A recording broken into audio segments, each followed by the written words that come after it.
Hello, it's George Ordway with City Advance. I just wanted to welcome everyone to this month's City Equip Call. It's a special emphasis on how God is using women, and we get to hear from a special speaker from none other than Toowomba, Australia. So, and her time right now, it's 9 a.m. in the morning, and my time is just like 4 in this interview.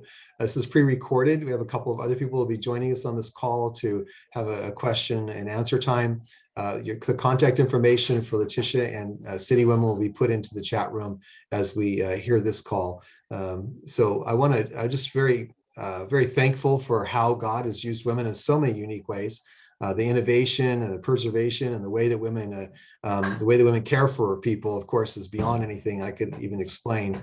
Just honored to be here with you, Letitia. And so Letitia Shelton, excuse me, is founder of City Women Toowomba. She's sold out by making her city a better place for girls and women.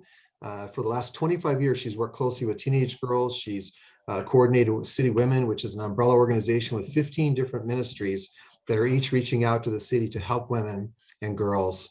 She's written, I believe it's 3 books, if I'm reading this correctly. I want to hear about the disruptive city woman the most, so we'll hear some about that. And then I have a couple of people that we can have some question and answer time with also. So Letitia, share with us, what's your passion and how did City Women start? And we just want to thank you for being here. Yeah, thank you, George. I'll just put up my PowerPoint here so that it's great to be with you today. Obviously, we're here because we're passionate about the glory of God in our cities and seeing the church move out into the cities to advance the gospel. And so it's just great to talk with like-minded, passionate people. And I love the fact that when God launched the greatest mission on planet Earth in the garden in Genesis, he called man and woman together. It wasn't a bunch of men it was men and women together. And we have unique things that we bring to the mission. And some of that we'll do together and some of that we do separately. And in our gospel city groups or whatever you call them, there will be women who are in business and teaching and nursing and in all the different spheres. But then I've found over the years that women particularly lean towards the vulnerable, and that really comes from a place of how God's built us a lot, our compassion. A lot of women have their own stories and have walked their own journeys of their own path of pain. So now they're wanting to give out. So it's vital. It's vital that in reaching our cities that the women are released, not as a token, but as understanding that their role alongside the men is just as important. In fact, if we don't release the women, we're only reaching half the city really. And so that's been our journey here in Toowomba and now further afield across Australia and the nations as I travel and speak. So this is my city. It's an aerial view of Toowomba. We're on the east coast of Australia, not far from Brisbane. We're about 120,000 people. And so this city is my responsibility. It's a beautiful city. You would never know there are any issues, but once you begin to get involved in the pain and under the ground, you realise there's a lot of problem. And so I feel responsible for that city, along with the many other thousands of Christians that live in Toowomba. So for the last 20 years, I lived in Dallas, Texas for 3 years. I did Bible college there at Christ for the Nations. I was hoping I was running away from Toowomba, never to come back, but God called me back to Toowomba, told me to go back for what he wanted to do in the city. So I started as the youth pastor in our church, but a couple of years later, I realised my passion was to be outside the walls of the Ford Church. And that's what my dad had always taught us. We're here to pastor a city. And so in about 2001, we began an organisation called City Women, with the heart and desire to unite women, just everyday women. You know, these aren't women that have degrees or big qualifications or anything, but just your everyday volunteer women who sit in the church, who run the children's church or the tea and coffees, but they want to do more. Can I just say, well, in Australia, women are just sick and tired of running church stuff, to be honest. And that's all they think they can do, you know, but there's so much more. So as we've sort out the needs in our own city and released the women. We saw a mighty army come up. And over the years, we've had a whole range of different ministries start. It's very organic. Some things start and run for a season, and then they die, and then new things start. So I love it. It's just so organic. And the last thing I want is to institutionalize another thing that's got to last forever and ever and become a dead horse, which we're good at, aren't we? So just to give you an idea of some of the things that we've done, I won't go through everything, but we've run camps, weekend camps for girls, teen girls in our community. These are girls from non-church families. Tomorrow, actually, we're running another one. That'll be our 66 camp, and I'll share a bit more about those later. We've pioneered a positive magazine for teen girls that went right across Australia and into other nations.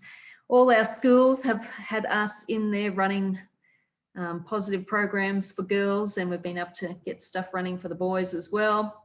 We've been able to launch a national media campaign that promotes life in the womb to really counteract the abortion movement. It's called Emily's Voice, if you want to look them up. About 5 years ago, I launched another campaign in our city with our mayor called A City Free from Porn. And how do we really raise awareness around the issues of porn in our city? We've opened a drug rehab for women with life controlling issues, started a pregnancy support centre. We have women in our brothels and strip clubs supporting our sex workers. In the last few years, Australia have taken in thousands of refugees. Our city, Toowomba, which is only 120,000, in 2019, we took in more refugees than the whole of New Zealand. So we've had all these refugees come in from Iraq and Syria, and many of them have been decimated. And so we've been able to start some ministries really helping heal them, but help them feel like they belong. So that's just a bit of a short snapshot of some of the things of what we've been able to do as we just work together. And it's been beautiful to see women come alive. It's been great, just as we've stepped out in fear, seen God move, seen him provide. My best friends come from churches all over this city. And so it's just been a huge joy. So I just want to talk about a few things that I've learnt along the journey in mobilising women in our city.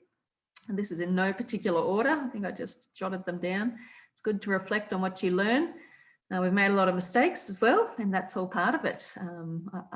I want to encourage us as Christians. We're free to make mistakes. I think we are so afraid of making mistakes and failing that we don't do anything. But the revelation that we are God's sons and daughters, and we're free, and you'll make mistakes, and that's all part of learning. So that's the fun part. I think you are a lot more willing to take a risk. So what I've realised is that it's easy to live in a city and not be aware of the pain. As I just showed you a bit of an aerial shot, our city is beautiful. We've got gardens. I think we're rated the 3rd friendliest family city in Australia. And so I had grown up here, lived here all my life. And when I came back from Bible college and started working as the youth pastor, I had no idea of what was really going on in our city. And it was actually our mayor 20 years ago. We had a female mayor back then. She's a rough lady, but so passionate about the young people of our city. And she spoke at a nice women's gathering that we had. And she said, you ladies are doing great things inside your church, but why don't you get outside your church and help the young people of our city? She actually swore at us. And we needed it because, oh man, we get so inward looking. You know, we just run stuff inside our church for the same women that come again and again and again. Why should our women receive special treatment and not the women in our city? And so she challenged us, and that's where we began those camps that I talked about. And we thought, well, let's just run a weekend camp for teen girls. We took away 20, and during that weekend, suddenly I began to hear stories of abuse and suicide and self-harming and all those things that happen in every city. And I thought, good grief, this is ridiculous. Our churches are on this side, the pain and the trauma is over here, and we're not really connecting. And I remember one of the girls on the camp just said, Tish, we've all been sexually abused. We need help. And that was a real awakening to me, that we've got to mobilise mobilise into the pain. It's there. Some of it's more visible. I know when I travel to America, you see homeless people everywhere, and depends what city you're in, but you don't see that in our city. They're all hidden somewhere, but they're there, and the same issues are there. So I've really been on a journey to make sure the churches in our city know that the pain that's in our city. And then I've really worked out that women are ready to go. As I said before, they're a bit bored of what we've done in church forever. You know, this is why they're a bit bored of it. And I've just come back actually this week. I've been around 5 cities in 5 days in Australia, speaking to different women's groups. And when you share our story and the vision of what's possible if we work together, women just rise. I just spoke down in Adelaide to a group of 60 women for the first time on Tuesday night. By the end of the meeting, they planned the next meeting and a name and different areas where they were going to begin to mobilise. So good thing about women, they just go.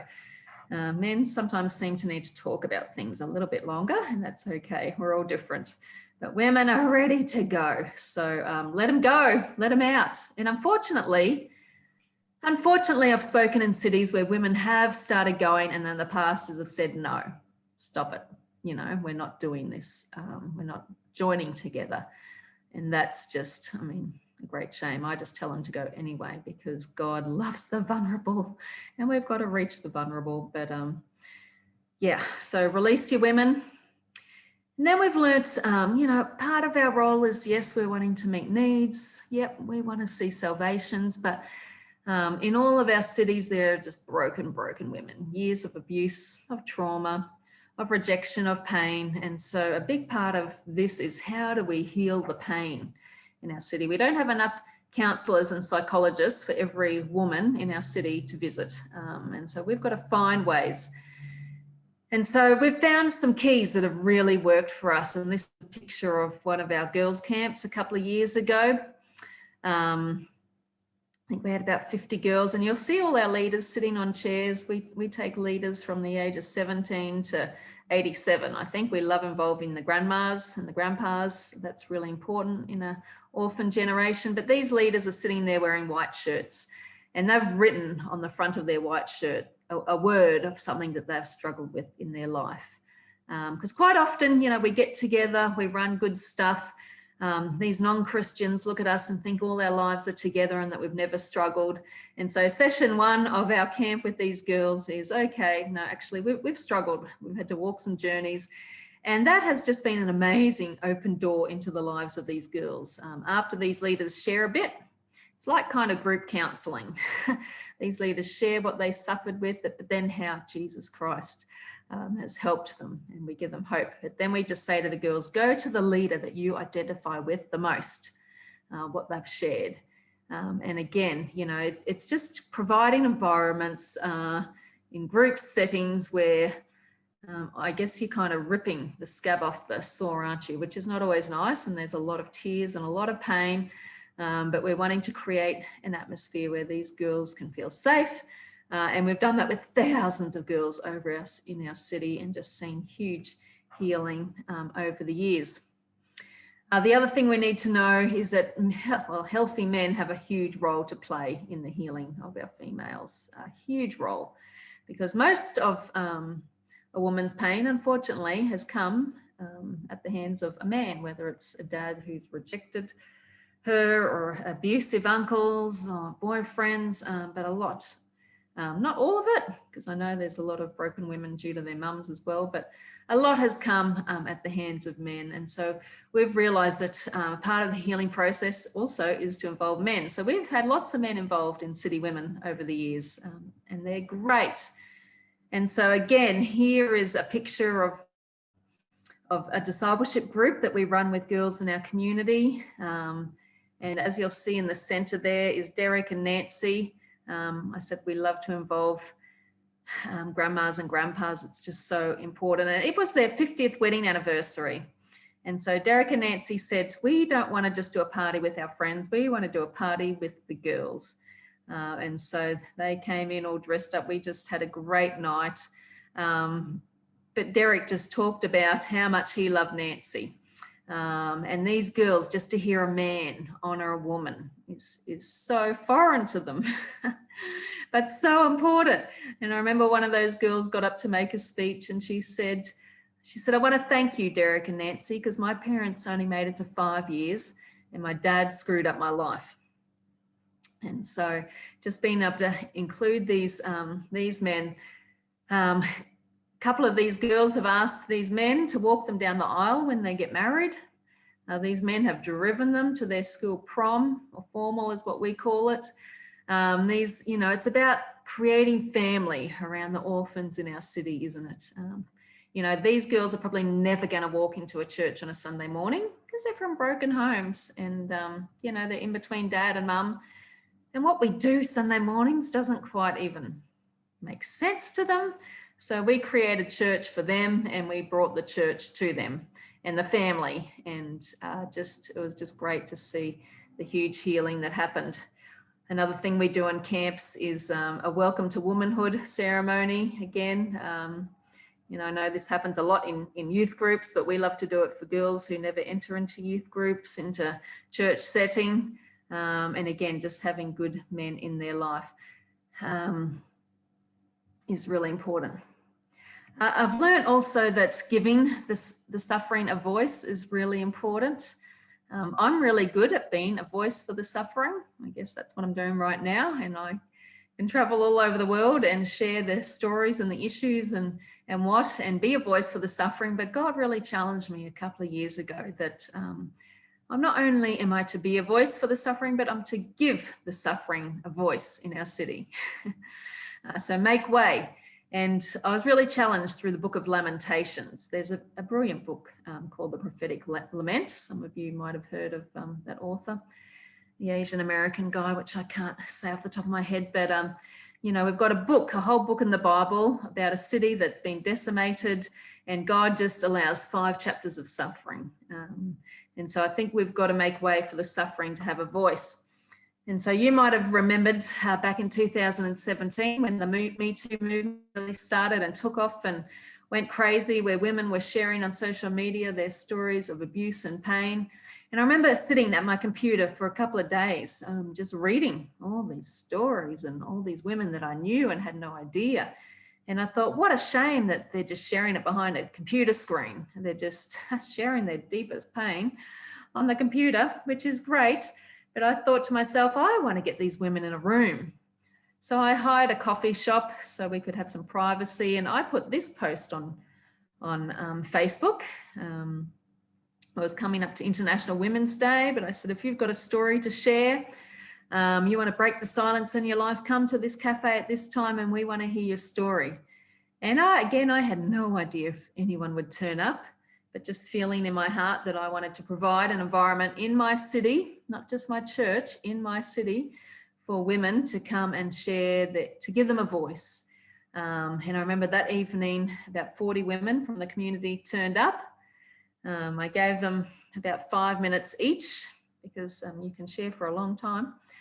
And I arranged a few Christian women to come too, because after every time a woman from the community shared, I wanted a Christian woman to stand up and say, thank you. We've heard you. We acknowledge your pain. Because the harrowing thing about Lamentations is, especially in chapter 1, they cried out and they said, but there was no one to listen. And it's actually a missional act for the church to listen to the pain of the city. We love to tell the city what they need to do. We think we've got to preach the gospel all the time and we've got to tell them what they're doing wrong, but actually stopping and listening, it can be just as powerful. And that's what we did on this night, was just listen. And it wasn't nice. It was uncomfortable. Many of these women were sharing for the first time. They all said, every one of them said that when their abuse had happened and they told an adult or a family member, no one believed them. And so it was powerful. The other thing I arranged on this night, which we do on our camps too, is I had a man just sit outside in the foyer of the coffee shop, and he's written out an apology on behalf of men to women and to the girls. And so on our camps, we always deliver the apology to the girls. And I said to John, if it's appropriate, can you be ready to come out and read your apology. And it was, I just texted him and said, John, you're up next, sent him a message, and he walked in, he'd been listening to every story. He walked in weeping. He's got such a beautiful, soft heart, and he just stood up and apologized, read out his apology, which was so powerful. These women just weeping. And so, you know, we had an amazing night in the center of town in a coffee shop. Jesus was there, he was present, and the church listened to the pain of the city and gave the suffering a voice, which is really important. Every time we meet, every time we gather with all our teenage girls in our city, a different girl gets to share her story. And again, these girls at the age of 11, 12, 13 have been through more stuff than I've ever been through in my life. And so they get to share their story in front of the girls in a safe environment where we listen. And I've just got to say, healing, so much healing comes from sharing. So number 6, the other thing I've learned is that we just need to enter into the pain.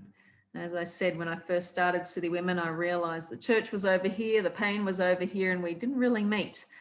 And so being able to enter into the pain, just move, just go, release people into the darkest places in our city is really important. As I said, we've had huge amounts of refugees come to our city. So when they arrive, when there's usually 200 or 300 that arrive, the government lets us know, and we invite them all to a big picnic in the park. We lay out a tablecloth, we bring the food, they bring food. And it's hard because these, especially the women, many of them were caught by ISIS, held captive, were raped, they've got children because they've been raped by ISIS. So they are highly traumatized, they don't speak English.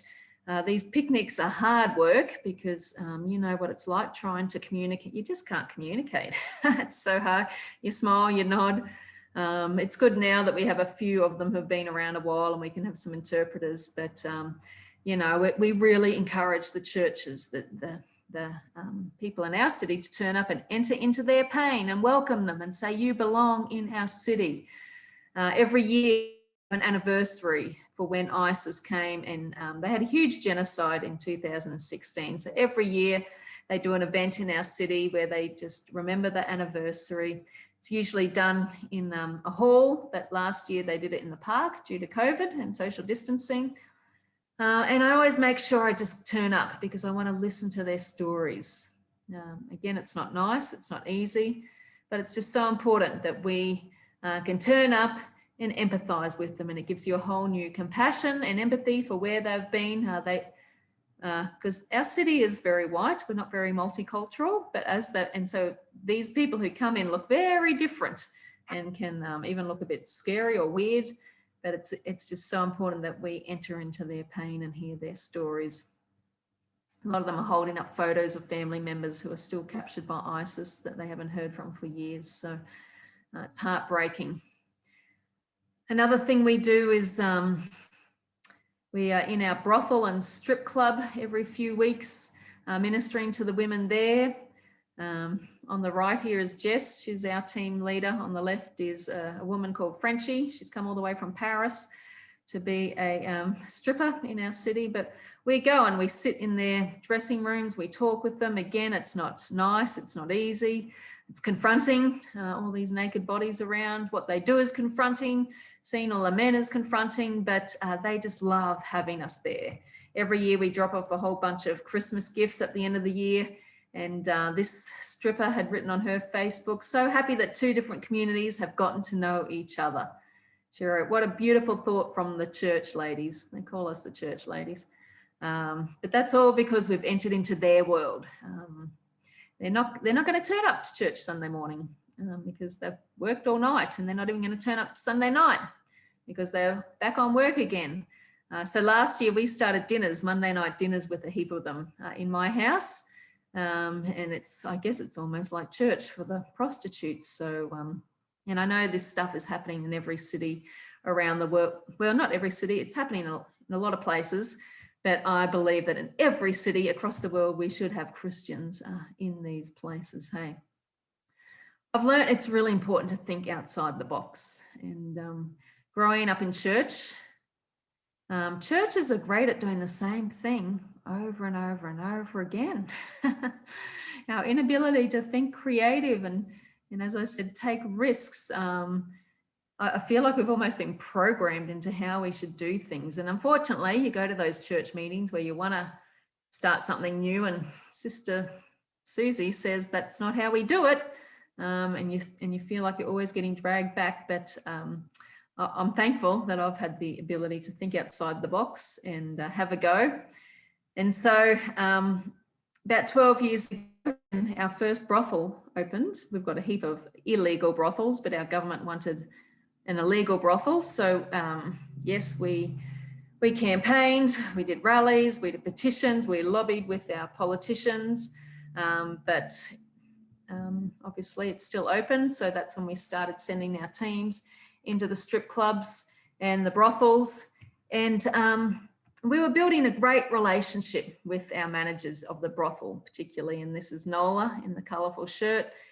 And I came up to each year, a couple of times a year, I do big city women events to keep gathering the women across the churches. We keep celebrating what God's doing. We keep highlighting the needs. We keep mobilizing the women. And for this breakfast, I thought, I'd love to just, I need just a key speaker. And I just felt like God say, ask Nola, ask your brothel manager.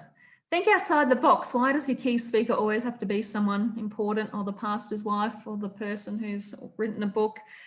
And so I invited Nola. I said, Nola, just come to our breakfast and just talk to us a little bit about how our team has been supporting you and your women in the brothel.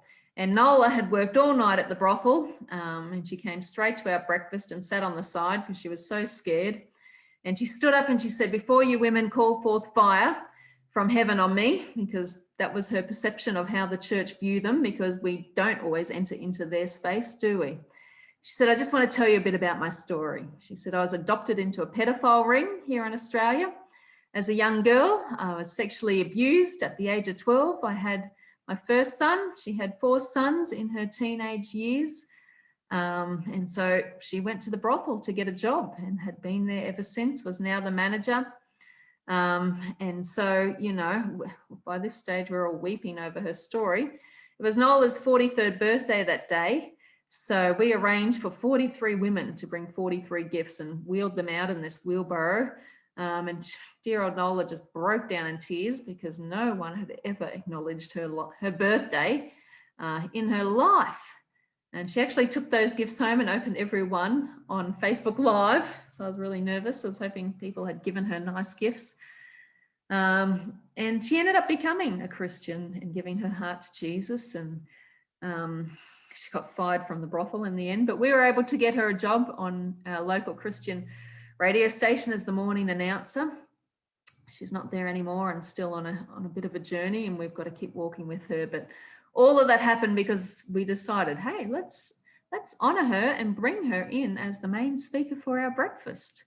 I think it's important that we think outside the box and who we always hear from, and hearing from those in our city that maybe nobody else wants to hear from. I'm just aware of time. So I mentioned our City Free from Porn campaign. This started because of the years of running our camps for teenage girls and doing the father's apology. We would then hear hundreds and hundreds of stories of abuse. And I became aware that so much abuse, especially in families, is fueled by pornography. I also sit on some committees in our city around domestic violence, and 88% of porn is violence against women. And so I became aware of these things and just thought, we've got to do something. We've got to begin to raise awareness. You know, porn is alive and well in our churches as well. 1 in 3 women watch porn too. So it's not just a guy's issue.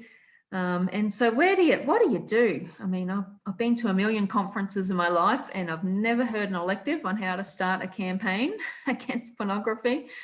There's no books written on it.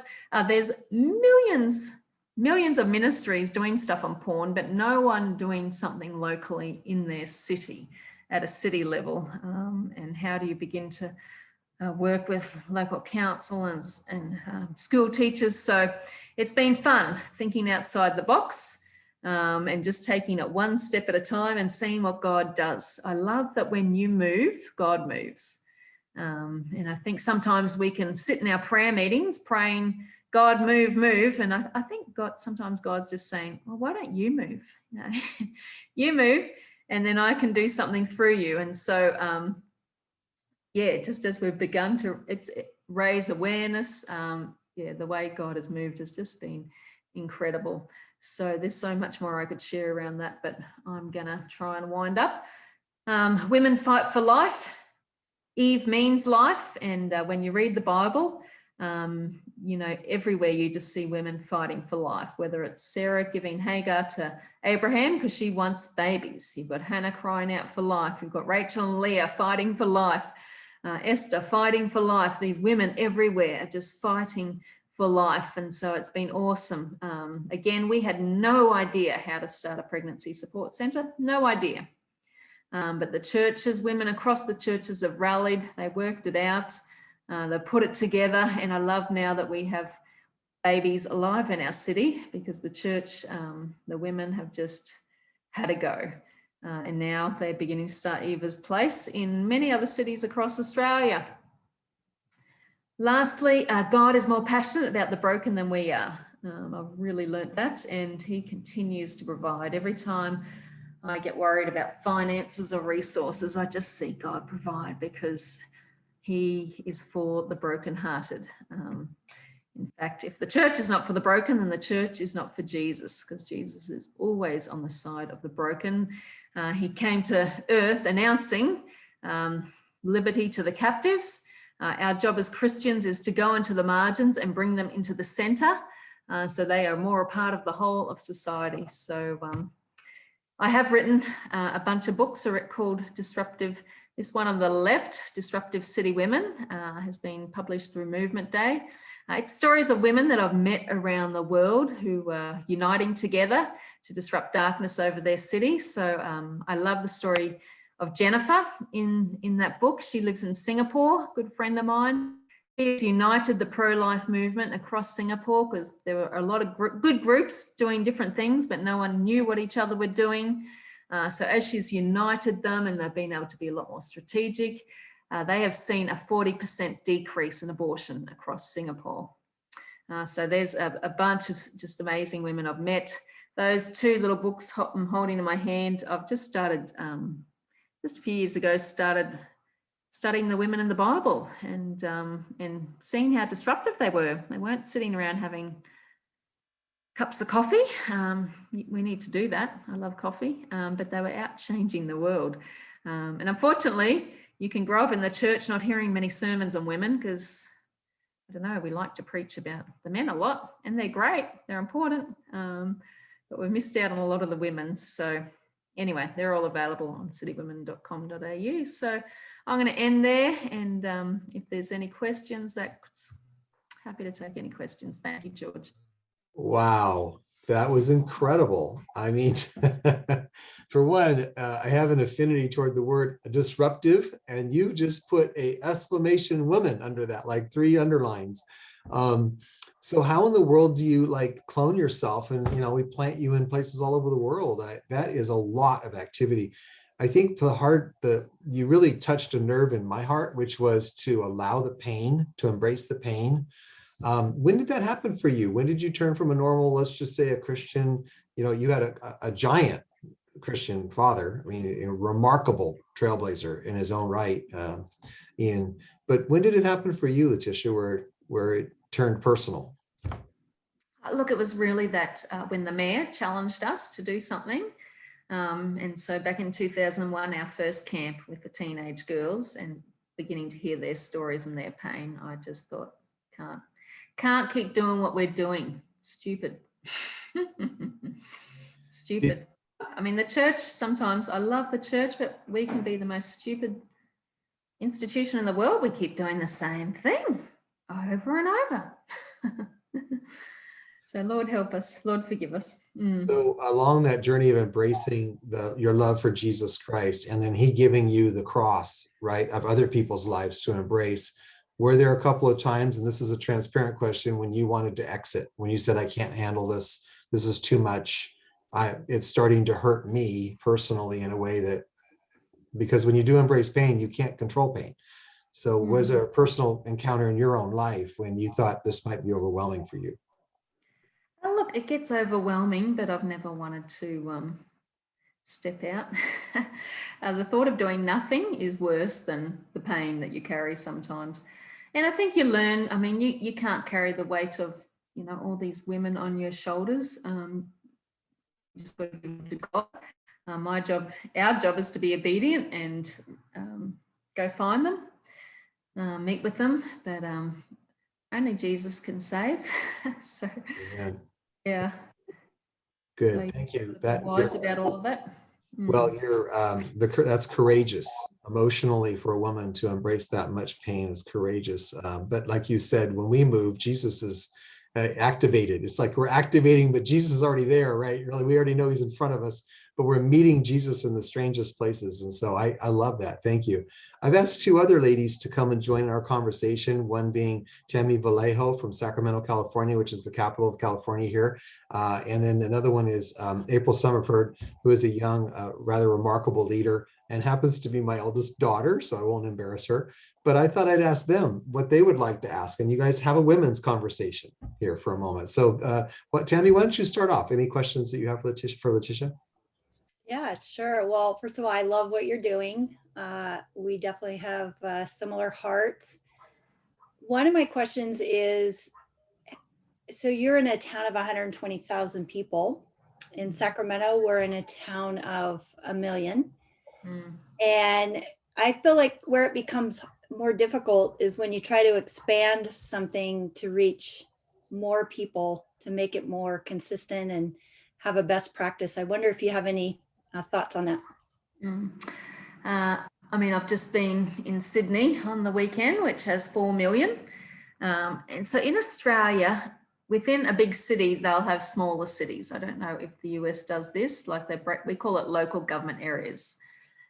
So when I went to Sydney, I addressed a city women group of a city of about 90,000, and they're just wanting to concentrate on that. Then I went to Adelaide, again, that's about 1 million. And I just spoke again. So we're really in Australia, in the big cities, encouraging them to concentrate on their local government area, which means there will be a mayor and then clear boundaries. And look, it still gets a bit messy because some people, the church is in an area and they live in another area and work in another area, all in Sydney. But that's probably the best way. And Perth, again, Perth over is another capital city, several million, and they're really, I think they have about 19 different unity groups in that big city. So you've got to break it down, hey? Yeah. So it sounds like the way that you're going about it is almost like an incubator. You're helping people launch, sort of becoming the fuel on the fire. And is that accurate? Mm-hmm. Yeah. So, sorry, I will. Choking on my water. I will go to another city and generally share some of the story here. And sorry, shouldn't drink while you're on Zoom, should you? And as I said, women are just sitting there waiting to, you know, the leaders will always arise and show themselves, and then I work with them. And it's been great because I'm a part of Movement Day Australia, so it's been great to then make sure they link in with the pastors in the city, so we're not running two separate shows here. So I wanted to ask the question about that. You segued me right into one of my questions, but Movement Day Australia, give us a little overview of what that is and how has that enhanced your catalyzation? Because you're catalyzing the vision. Give us a little history of Movement Day and your role in that. Yeah, well, it originates out of New York, obviously, and we've been in our city, myself and Dad and a bunch of other pastors, for 40 years. We've been working on this unity thing, and so I think it was back in 2015, 16, Dad discovered Mac and Roger and realized, this is a whole worldwide movement, which was so encouraging because you do feel like giving up. I think Dad's felt like giving up more. And so to be able to, cross-pollinate across countries.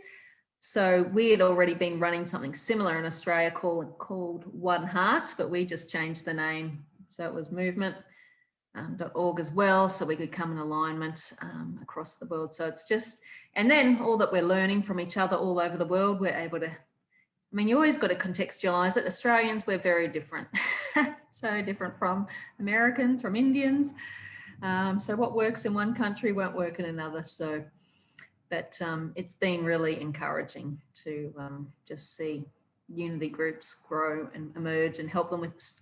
Australians love mateship, but we're not so good with strategy. So we'll sit around and have coffee and beers forever, but actually, we need to strategize for our city. So that's what we're really trying to work and what we've learned from you guys. So thank you. Well, it's marvelous just to have been watching from the beginning. You know, Ian, your father came to Fresno as we were doing a city advance, and he learned and gleaned and did a debrief that was very good. What an elder statesman, what a pioneer. And so God bless you on that. So I want to bring in April and ask her, April has a real heart for women and for health. So April, any questions that you have for Letitia? Well, thank you for sharing. Your stories are so amazing, and the different types of cross-pollinating that you've been able to achieve is just amazing. I love the idea of bringing in the brothel manager as a speaker at a women's event. That's, first of all, how'd you get that approved? No, it's like you're saying, like, I feel like trying to get that approved would be very difficult. But I absolutely love that you did that, and it changed the women's lives and her life in the process. I don't know if I have a specific question. I do have a lot of women I have a support community. I have a lot of women from Australia. So it's just interesting that, like, my second most highest membership rate is from women in Australia. So I just find it really fascinating. There's a lot going on there, I think, with women. Right. Yeah. Wonderful. No, thank you. So talk to us a little bit about you're a leader who is driven by vision and passion, which is the best of both worlds. So how are you, is there a leadership cohort? Have you grabbed women and you're tracking and training with them in different communities? I know you're doing the work of the incarnational work, which is beautiful, but how does that look on the next tier in regards to maybe leadership training? Or look, nothing formal. Every year I do a forum here in Toowomba where kind of a lot of the leaders who are doing similar stuff around Australia come, and that's kind of a 3-day intensive. But I want to give room for them to just be them, and it'll look different in every city as well. And I'm always here to encourage them. But yeah, I don't have a e-course or anything to sign up for people to sign up to. I think, you just got to encourage them, have a go. And we've been overtrained. I mean, we've just been overtrained, and sometimes we all want another course and we're just not doing anything. So I just say, get going. When you hit a rock, I'm happy to talk to you, but God will show you. No one ever trained me. So, I don't know. The Western world is just too overtrained. I would agree with that. I think we have analysis to paralysis, and I'd love for a moment. I almost wanted to get in your Australian cultural world and how you were saying, well, you Americans and you Australians, well, we could have a good little spat right here and talk about it. You're absolutely right. We have more information to the point where we actually have loaded ourselves up with concepts that they're just literally stymied us. And so I love your action-oriented approach. It happened in my own life when I got called into ministry in 1990. The Lord said, well, come here. And what does come here mean? Well, follow me. Follow you where? I don't know where. And each step I stepped into, I discovered an attribute of God. Here I am in the African-American community now 30 years. And I'm going like, wow, that was an entirely different, I didn't understand that, but Jesus was there. And then the Latino community. And so it's interesting to go on this adventure, right? To follow Jesus Christ and watch him show where he's at with people. And then to watch the beauty of redemption. So maybe a favorite story of one of these ladies that was almost an unthinkable story of redemption, where she went from maybe a victim to a leader or something. Share a testimony with us. Yeah, no, it's a really fresh one. I just saw her in Sydney on the weekend. So we ran a kind of a halfway house for teen girls for about 7 years. That's something that came and went. but we met this girl. She came to us because she'd been living on a 50-year-old man's lounge, sleeping with him for rent. And she was on drugs and not doing well. So she found us and came to us, and man, it was a hard journey, 6 years. I mean, she was more than we could handle. We ended up putting her into Teen Challenge, real rehab, where she was in and out for 6 years, but she was finally free of drugs. And she nearly drove me around the bend, but I just saw her in Sydney on the weekend. She's got a job, she's off drugs, and she's getting married next month. She's now 27. And so it was just such a delight. She caught a train an hour to come and see me, which was lovely. So no, just so many stories like that. But she was one I wanted to give up on her so many times. Yeah. Well, that's my mother's story for me. I'm just kidding. There's sometimes it's unthinkable. The beauty of one thing you said, which we call it the Father's blessing here, where an elder will sit with men. I've been in men's ministry for 30 years, and the reason why is I just gave you and alluded to that. I was that person. I was that broken person and needed someone to walk me out of my own abandonment issues. It took five men to do that. And in the midst of that, we found out that what was missing was the Father's blessing. What was missing was an authentic relationship with a mother figure and a father figure. It seems that you put your finger into that. It seems like you've created a koinonia ecclesia church where people can really relate to each other and receive a Father's blessing. Is that the real power of it? Is that what? Yeah, I mean, the church is the family of God. We're not a program. So the more and that's what our young people are starving for, family. And we've got orphans left, right, and centre. So yeah. And then it just makes our old people come alive, because generally in the church, once you hit 50 or 60, you're again sidelined. So it's just they're the biggest untapped resource in our cities, the over 60s, I reckon. Speak to men. Speak to what you would want Christian men to do. Challenge us for a moment. You mentioned men's healing is directly related to women's healing. What would you say to men, Christian men in churches? Yeah, well, it's a man and a father who gives a woman her sense of self-worth, not the mother. So, a man says who you are is enough. You don't need to go sleeping with Johnny, Billy, and Randy. And so if a girl hasn't had that in her own family, then other men can do that in appropriate ways. And again, we've seen that just by appropriate hugs, just believing in them. And so, yeah, men, you are so powerful because you release the dignity of Jesus into the lives of women and girls. And so often it's so ordinary and you will not feel equipped and you'll be suffering from your own shame and issues, but just do it. Just do it. Again, we have fatherlessness is by far the biggest issue in our cities, by far. So, yeah. Fatherless number 3 in every city in the world. So Tammy or April, any other questions that you might have? Go ahead.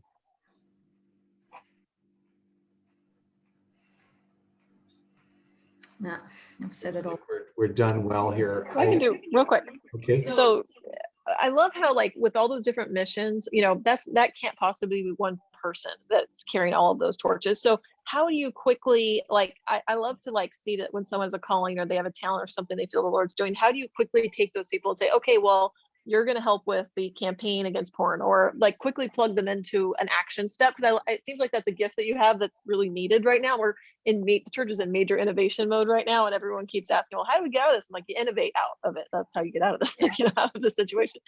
So how have you, any tips or strategies on how you kind of quickly connected people with a passion and a fire to get to that action point quickly?